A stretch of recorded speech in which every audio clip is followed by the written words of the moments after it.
ان الحمد للہ حمدا کثیرا طیبا نحمدہ ونصلی ونسلم علی رسولہ النبی الامین الحنین المکین الرؤوف الرحیم اما بعد بسم اللہ الرحمن الرحیم رب اشرح لی صدری ویسر لی امری واحلل عقدۃ من لسانی یفقہوا قولی۔ قال اللہ تبارک و تعالی یا ایہا الذین آمنوا استجیبوا للہ ولرسولہ اذا دعاکم لما یحییکم واعلموا ان اللہ یحول بین المرء وقلبہ وانہ الیہ تحشرون۔ ان اللہ وملائکتہ یصلون علی النبی یا ایہا الذین آمنوا صلوا علیہ وسلموا تسلیما۔ الصلاۃ والسلام علیک یا رسول اللہ، الصلاۃ والسلام علیک یا حبیب اللہ، الصلاۃ والسلام علیک یا جد الحسن والحسین، الصلاۃ والسلام علیک یا اکرم الاولین والآخرین۔ اللہم صلی علی سیدنا وسندنا وطبیب قلوبنا سیدنا ومولانا محمد النبی الأمی وعلی آلہ وصحبہ اجمعین۔ لائق تعظیم والاحترام محترم المقام محترم پروفیسر چودھری محمد شکیل صاحب، پرنسپل سٹار انسٹیٹیوٹ توسا، معزز و محترم پروفیسر صاحبان، بحمدہ اللہ تعالی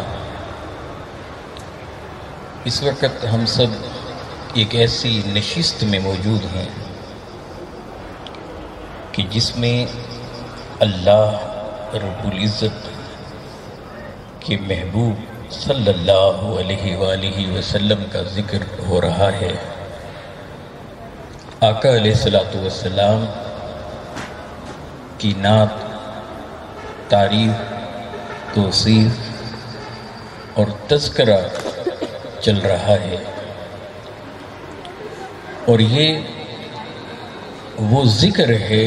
کہ جو خود خلاق عالم بھی کرتا رہتا ہے، اور جب کرتا ہے تو پھر بولتا ہے تو یوں بولتا ہے وَرَفَعْنَا لَكَ ذِكْرَكَ، اے میرے محبوب صلی اللہ علیہ وآلہ وسلم، ہم نے آپ کی خاطر، آپ کے لیے، آپ کے ذکر کو بلند کر دیا ہے۔ یعنی یہ تذکرہ وہ ہے کہ جو خود رب ذوالجلال کرتا رہتا ہے، یہ ذکر وہ ہے کہ جو خود عرشوں پر مولا کرتا رہتا ہے۔ اب جو بندہ اس ذکر کو جاری کرتا ہے، اس ذکر میں خود کو مصروف اور مشغول کرتا ہے، تو ذکر تو چونکہ اللہ نے پہلے ہی بلند سے بلند تر کر دیا ہے، تو اب جو بندہ اس کے ذکر کے اندر منہمک ہوتا ہے، جو اس کے ذکر کے اندر مشغول ہوتا ہے، جو اس کے ذکر کے اندر مصروف ہوتا ہے، تو پھر میرا مولا کرتا کیا ہے؟ کرتا یہ ہے کہ ذکر کرنے والے کو اللہ اسے بلند سے بلند تر کرتا۔ اس وقت جس موضوع پر میں کچھ گزارشات آپ کی بارگاہ میں عرض کرنا چاہتا ہوں وہ موضوع ہے محبت، ادب اور اطاعت۔ اسلام کے بہت سے زاویوں میں سے بس ایک زاویے کو میں آپ کے سامنے لانا چاہتا ہوں، اس کی بھی ایک جھلک آپ کے سامنے رکھنا چاہتا ہوں کہ اسلام کا موڈ کیا ہے، اس کا مزاج کیا ہے۔ قرآن مجید سے سورہ انفال سے ایک آیت میں نے آپ سے شیئر کی ہے، اب ذرا دیکھیں کہ اس میں اللہ رب العزت کس خوبصورت انداز سے ہمیں متوجہ کر رہے ہیں۔ سب سے پہلے متوجہ کیا جا رہا ہے اہل ایمان کو، یا ایہا الذین آمنوا۔ ابھی انسانیت کو مخاطب نہیں کر رہا، مخلوق میں سے کسی اور کو مخاطب نہیں کر رہا، وہ بتا رہا ہے اے لوگوں جن کے دلوں کے اندر ہم نے ایمان کو مزین کر دیا ہے، جن کے دلوں کو ہم نے ایمان کے لیے چن لیا ہے، جن کے دلوں کو ہم نے ایمان کے لیے منتخب کیا ہے، جن کے دلوں کے اندر ہم نے ایمان کے نور کو انڈیل رکھا ہے، اے اہل ایمان استجیبوا للہ وللرسول، جب تمہیں اللہ اور رسول صلی اللہ علیہ وآلہ وسلم بلائیں تو پھر خوش دلی سے ان کی بارگاہ میں حاضر ہو جائے۔ استجیبوا للہ وللرسول، جب تمہیں اللہ اور اس کے محبوب صلی اللہ علیہ وآلہ وسلم بلائیں، پکاریں، متوجہ کریں تو پھر تم ان کی بارگاہ میں لبیک لبیک لبیک کہتے ہوئے حاضر ہو جایا کرو، یوں عرض کیا کرو یا رسول اللہ ہم حاضر ہیں، حاضر ہیں، حاضر ہیں۔ تو وہ کیوں پکارتے ہیں؟ اذا دعاکم لما یحییکم، فرمایا کہ تمہیں وہ اس لیے پکارتے ہیں، اس لیے تمہیں بلاتے ہیں تاکہ تمہیں حیات جاویدہ عطا کریں، تاکہ آپ کو وہ زندگی عطا کر دیں۔ اذا دعاکم لما یحییکم، ان کا بلانا اس لیے ہوتا ہے کہ تمہیں حقیقی حیات کی لذت سے آشنا کریں، وہ تمہیں سمجھا دیں کہ زندگی کی حقیقت کیا ہے، وہ تمہیں بتا دیں کہ زندگی ہوتی کیا ہے۔ زندگی محض چلنے پھرنے کا نام ہے، اٹھنے بیٹھنے کا نام ہے، یا سانس لینے کا نام ہے، اور وہ تمہیں اس حقیقت سے پردہ اٹھا دیں کبھی محض یہ جو نظر آنے والی زندگی ہے یہ حیات جاویدہ نہیں نہیں نہیں۔ کبھی یوں ہوتا ہے کہ اس حیات کو ہتھیلی پر رکھ کر کسی کی خاطر وار دینا اور بظاہر اس حیات کو کسی کے لیے قربان کر دینا اور جان دے کر یوں بول دینا جان دی ہوئی تو اسی کی ہے، حق تو یہ ہے کہ حق ادا نہ ہوا۔ کبھی یوں بھی زندگی عطا ہوتی ہے تو تمہیں زندگی کی حقیقتوں سے آشنا کرنے والے ہیں اور تمہیں حیات جاویدہ عطا کرنے والے۔ اب یہاں عظمت مصطفیٰ کو دیکھیے، عظمت رسول اللہ صلی اللہ علیہ وآلہ وسلم کو دیکھیے کہ وہ کیا ہے۔ وہ یہ ہے کہ فرمایا اذا دعاکم لما یحییکم، اذا دعاکم لما یحییکم، اذا دعاکم لما یحییکم، تمہیں بلا رہے ہیں تو اس لیے بلا رہے ہیں کہ تمہیں زندگی عطا کرتے ہیں۔ سو ذرا چشم تصور سے سوچئے، وہ پیغمبر جن کی زندگی کیسی زندگی ہوگی، ان کی حیات کیسی حیات ہوگی، ان کے حیات کا چشم تصور میں لانا کیسا لانا ہوگا کہ جن کے پکار کے اندر، جن کے بلاوے کے اندر، جن کی کال کے اندر اللہ فرما رہا ہے ہم نے زندگی کو لپیٹ لپیٹ لپیٹ کر رکھا ہے۔ اذا دعاکم لما یحییکم، جو تمہیں بلائیں تو تمہیں زندگی ملتی ہے۔ ارے جن کے بلانے میں تمہاری زندگی ہے ان کی اپنی زندگی کا عالم کیا ہوگا۔ اذا دعاکم لما یحییکم، اذا دعاکم لما یحییکم، وہ تمہیں بلاتے ہی صرف اس لیے ہیں کہ تمہیں زندگی دے دیں،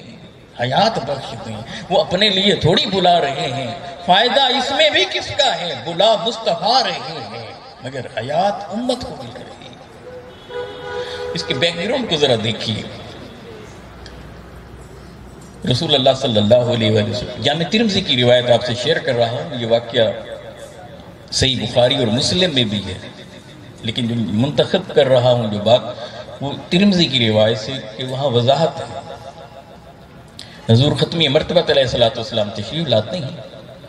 آقا کے ایک صحابی ہیں، ان کا نام ہے ابی بن کعب رضی اللہ تعالیٰ عنہ، وہ نماز پڑھ رہے ہیں، بڑا خوبصورت بیک گراؤنڈ ہے،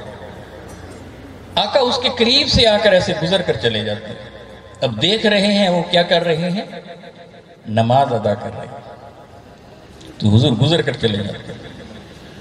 اور جا کر رسول اللہ صلی اللہ علیہ وسلم اسے بلاتے ہیں، پکارتے ہیں کہ ابی ادھر آؤ۔ اب ابی کہتے ہیں کہ میں نماز میں تھا، اب میں پریشان ہو گیا کہ کیا کروں، ادھر میں نماز میں ہوں، ادھر اللہ سے رابطے میں ہوں، ادھر اللہ کی بارگاہ میں حاضر ہوں، ادھر محبوب نے پکارا ہے، ادھر حضور بلا رہے ہیں۔ تو ابی بن کعب کہتے ہیں رضی اللہ تعالیٰ، وہ کہتے ہیں کہ میں نے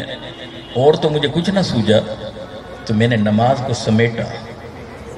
مختصر کیا، یوں محسوس ہوتا ہے کہ جو کلمات پڑھ رہے تھے وہ تیزی سے ادا کیے اور فوراً نماز کو مختصر کر کے میں حضور کی بارگاہ میں حاضر ہوا، اور حاضر ہو کر میں نے آقا کی بارگاہ میں عرض کیا، تو کیا کیا، میں نے عرض کیا السلام علیکہ یا رسول اللہ صلی اللہ علیہ وسلم۔ کیا یعنی یہ آقا کے غلام ہیں، حضور ان کے استاد ہیں اور یہ شاگرد ہیں حضور اکرم صلی اللہ علیہ وسلم کے، جنہیں دنیا صحابہ کرام کہتی ہے، اہل بیت عظام کہتی ہے۔ اب ذرا اندازہ لگائیے کہ وہاں سے بلایا کیسے جا رہا ہے، اب یہ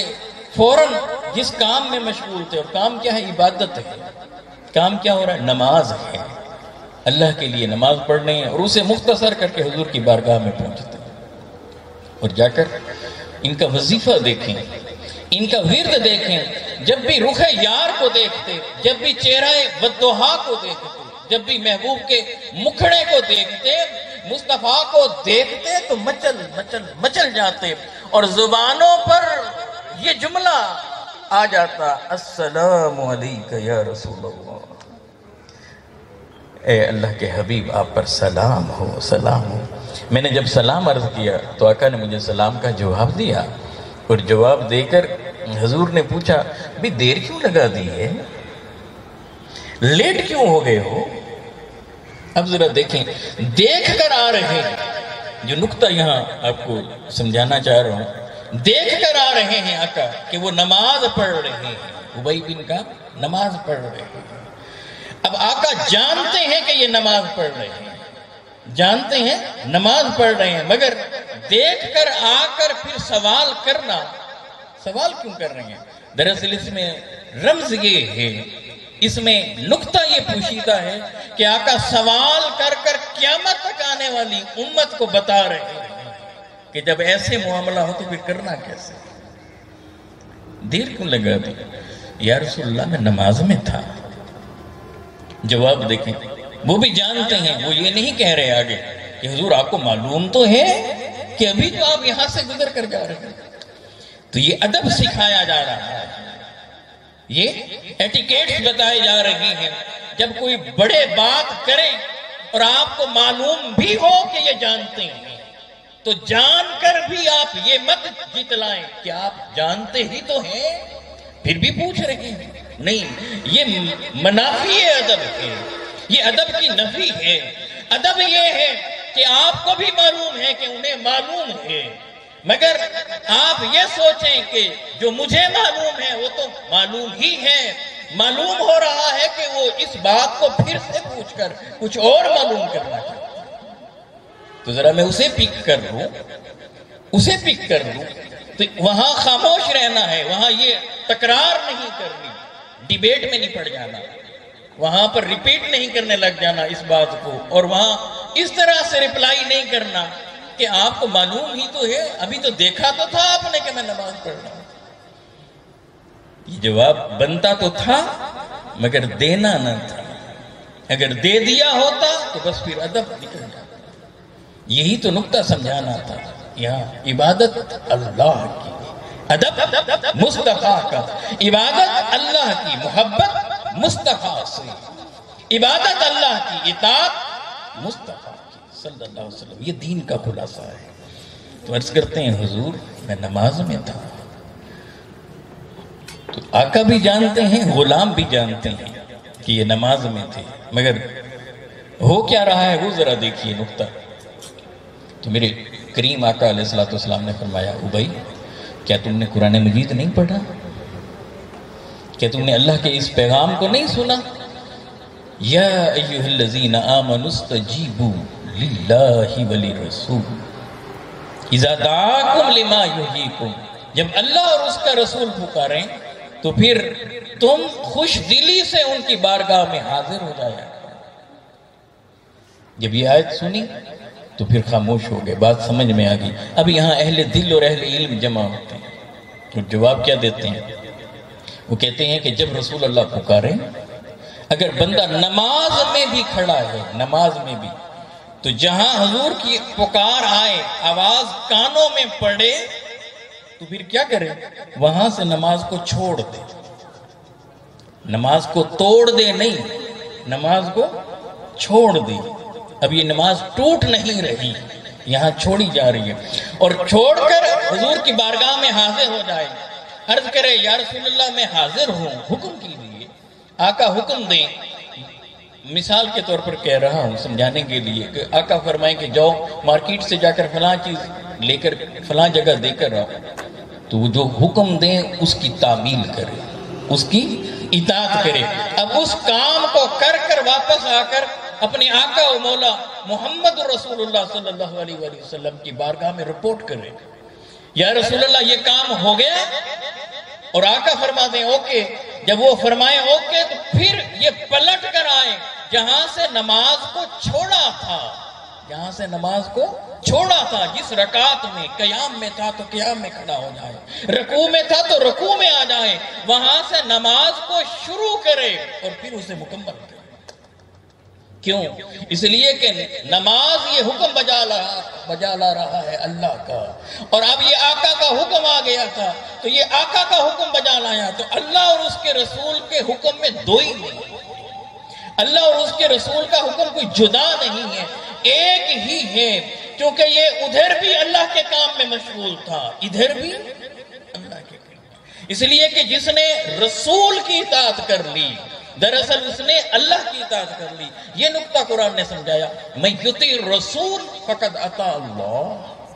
کہ جو اس رسول کی بارگاہ میں آ گیا وہ خدا کی بارگاہ میں آ گیا۔ جس نے اس رسول کی اطاعت کر لی اس نے اللہ کی اطاعت کر لی، جس نے اس رسول کی مان لی اس نے اللہ کی مان لی۔ گویا جو ادھر حاضر ہو گیا اس کی ادھر بھی حاضری لگ گئی، ادھر بھی حاضری لگ گئی۔ یہ نقطہ سمجھایا جا رہا ہے۔ سو سمجھیے اس بات کو، قرآن مجید کی یہ جو آیات ہیں، اگر یہاں بٹوین دا لائنز اگر آپ غور کریں گے تو یہاں میسج یہ مل رہا ہے کہ ادب مصطفیٰ کا، محبت مصطفیٰ سے، اور عبادت خدا کی۔ ادب مصطفیٰ کا، عبادت خدا کی، محبت مصطفیٰ سے، عبادت خدا کی۔ عبادت خدا کی کرتا رہے، مگر اس عبادت کو اس طرح سے کرے جیسے وہ چاہتا ہے، اور وہ یہ چاہتا ہے کہ بندگی اے بندے تو میری ہی کر مگر مان میرے مصطفیٰ کی، بندگی تو میری ہی کر مگر ادب میرے مصطفیٰ کا کر، بندگی تو میری ہی کر مگر پیار اور محبت اور عشق تو میرے مصطفیٰ سے۔ اس لیے نمازوں کا بام عروج سجدہ ہے، اور جب بندہ سجدے میں آتا ہے تو اسے اللہ اٹھا کر بٹھا دیتے ہیں، اور بٹھا دیتے ہیں تو بٹھا کر کیا کہتے ہیں؟ اے بندے بول بول بول، التحیات للہ والصلوات والطیبات، اے مالک و مولا میری مالی کولی بدنی ساری عبادتیں مولا تیرے سپرد ہیں۔ جب اس کے سپرد کرتا ہے تو گویا کہ وہ مولا پوچھتا ہے اپنے بندے سے، اے بندے تو چاہتا ہے کہ تیری بندگی کو قبول کر لوں؟ تو یہ بندہ عرض کرتا ہوگا، بالک آیا تو اسی لیے ہوں، قیام تو اسی لیے کیا ہے، رکوع تو اسی لیے کیا ہے، سجود میں تو اسی لیے آیا ہوں کہ تو قبول کر لینا۔ تو وہاں سے جواب ملتا ہوگا گویا کہ اے بندے تو چاہتا ہے تیری بندگی کو قبول کیا جائے، تو آ تو میرے مصطفیٰ پر سلام بول، بول یوں بول السلام علیکہ ایہا النبی، یا نبی اللہ پر سلام ہو سلام ہو سلام ہو۔ اب یہ گنبد خضرا کی طرف اسے متوجہ کیا جا رہا ہے، عبادت خدا کی ہو رہی ہے، نماز خدا کی ہو رہی ہے، مگر متوجہ کہاں کیا جا رہا ہے؟ گنبد۔ اب آقا پوچھتے ہوں گے اے بندے تو چاہتا ہے تیرے سلام کو قبول کروں؟ تو یہ عرض کرتا ہوگا یا رسول اللہ سلام قبول کیجئے نا، عبادت اٹکی ہوئی ہے، سجدے اٹکے پڑے ہیں، قیام اٹکا پڑا ہے، رکوع رکا پڑا ہے، آپ سلام قبول کیجئے۔ ادھر آپ سلام قبول کریں گے، ادھر ہماری عبادتیں قبول۔ تو وہاں سے گنبد خضرا سے جواب ملتا ہوگا اے میرے امتی، اے میرے غلام، اے مجھ پر سلام کرنے والے، چاہتا ہے کہ تیرے سلام کو قبول کروں تو پھر بول بول بول یوں بول اللہم صلی علی محمد وعلی آل محمد۔ تو مجھ پر بھی درودوں کے گجرے بھیج، سلاموں کی ڈالیاں بھیج، اور یہاں آل مصطفیٰ پر، میری آل پر بھی درود و سلام بھیج۔ جب تو میری آل پر درود و سلام بھیجے گا میں خوش ہو جاؤں گا، جب میں خوش ہو جاؤں گا تو خدا خوش ہوگا، خدا خوش ہوگا تو تیری بندگی اور عبادت ساری باب قبولیت کو وا کر جائے۔ یہ خلاصہ ہے دین کا۔ سو تین باتیں جو میں اسے شیئر کر کے بس میں یہاں گفتگو کو روک رہا ہوں کہ آج کی اس نشست کے لیے وقت کا دامن بڑا تنگ ہے۔ پہلے چیز کہ مصطفیٰ علیہ تحیت و ثنا سے جڑے رہیں اور اپنے آپ کو جوڑے رکھیں، پہلا نقطہ۔ اور یہ جڑنے کا طریقہ دو بڑے زاویے ہیں، ایک حضور سے محبت، دوسری آقا کا ادب۔ اس کا تعلق دل سے، جب یہ دونوں چیزیں دل میں آ جائیں تو جن سے پھر محبت ہوتی ہے، جن کا ادب کیا جاتا ہے، جن کا اکرام کیا جاتا ہے، تو پھر ان کی بات مانی جاتی ہے۔ تو تیسرا نقطہ آ جائے گا اطاعت کا۔ مثلا یہ نہیں ہو سکتا کہ آپ اپنے مما سے، اپنے پاپا سے اگر آپ محبت ہے، آپ بے تحاشا، ان میں سے کوئی بیمار ہو، مثال سمجھانے کے لیے دے رہا ہوں، کوئی بیمار ہو تو وہ آپ سے کہیں کہ بیٹا میڈیسن اٹھا دیں، پانی لا دیں، اور آپ جواب میں کہیں کہ مما مجھے آپ سے بہت محبت ہے۔ وہ پھر کہیں کہ بیٹا میڈیسن لا دیں، بھی طبیعت خراب ہو رہی ہے، تو آپ کہیں کہ آپ مجھے بہت اچھے لگتے ہیں۔ وہ پھر کہیں کہ میڈیسن لا دیں، پانی لا دو بیٹا، آپ کیا آپ مجھے بہت بہت بہت اچھے لگتے ہیں، بہت پیارے لگتے ہیں۔ اب ایمان سے بتائیے، وہ آپ سے کچھ مانگ رہے ہیں، ڈیمانڈ کر رہے ہیں، اب اس میں جو وہ مانگ رہے ہیں اس میں کچھ کرنا ہے، اس میں اٹھنا ہے، اس میں نہ چاہتے ہوئے بھی اپنے وجود کو اٹھا کر کہیں لے جانا ہے۔ سپوز کریں شدید سردی ہے، سخت گرمی ہے اور باہر نہیں، مگر وہ کہہ رہے ہیں تو اب یہاں کچھ کرنا ہے۔ کام ہم نہ کریں، جو بات وہ کہہ رہے ہیں وہ ہم نہ مانیں، اور یہ کہتے رہیں، زبان سے بار بار کہتے رہیں کہ آپ مجھے اچھے لگتے ہیں، میں آپ سے محبت کرتا ہوں، تو بتائیں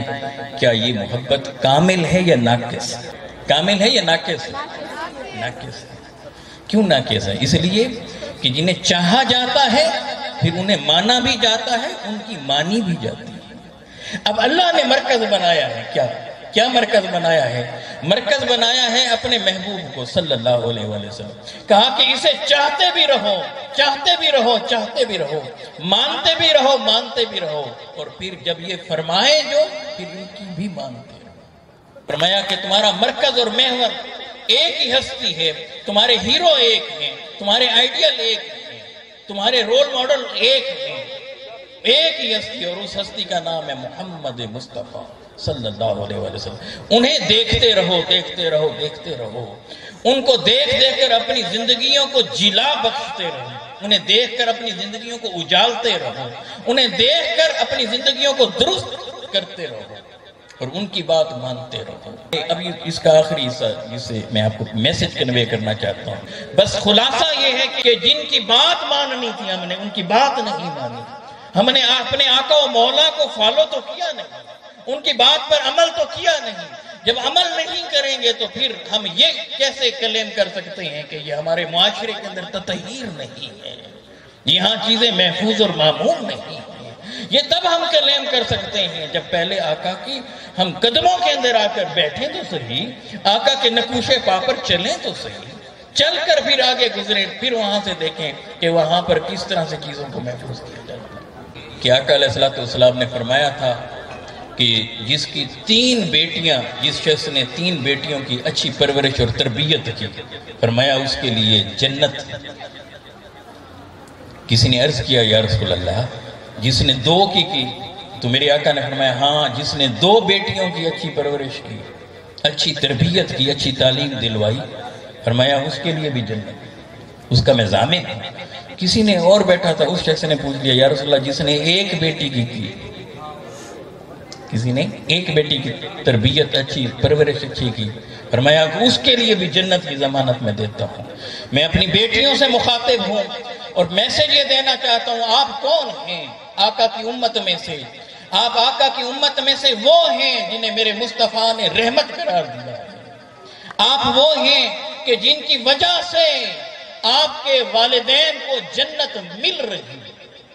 آپ جنت ملنے کا سبب ہیں، کہ جو آپ کی تربیت کرنے والے ہیں،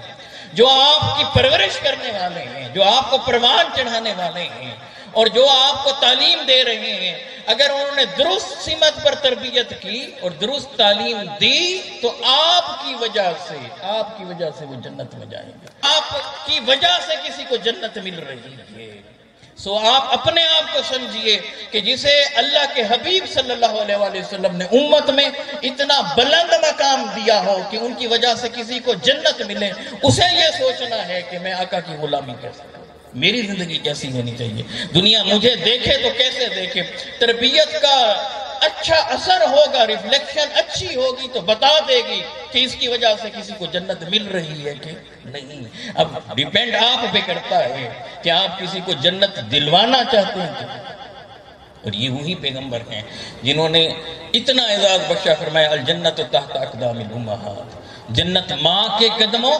تلے ہیں۔ ارے جنت کو کھینچ کر میرے مصطفیٰ نے ماں کے قدموں کے تلے رکھا، یہ تو ایک رخ اس میں ماں کی عظمت کا ہے، اور دوسرا رخ یہ ہے کہ اے ماں کہ دیکھو کہ یہ تمہاری اولاد ہے، ان کی جنت کو ہم نے تمہارے قدموں تلے رکھا ہے، تم ان کی تربیت ایسی کرو، پرورش ایسی کرو، تعلیم ایسی دو، انہیں اس نہج پر لا کر کھڑا کر دو کہ یہ آئیں تمہارے قدموں میں بیٹھیں، تمہارے قدموں کو چومیں، تمہاری تابعداری اطاعت اس طرح سے کریں کہ جنت کو پا لیں۔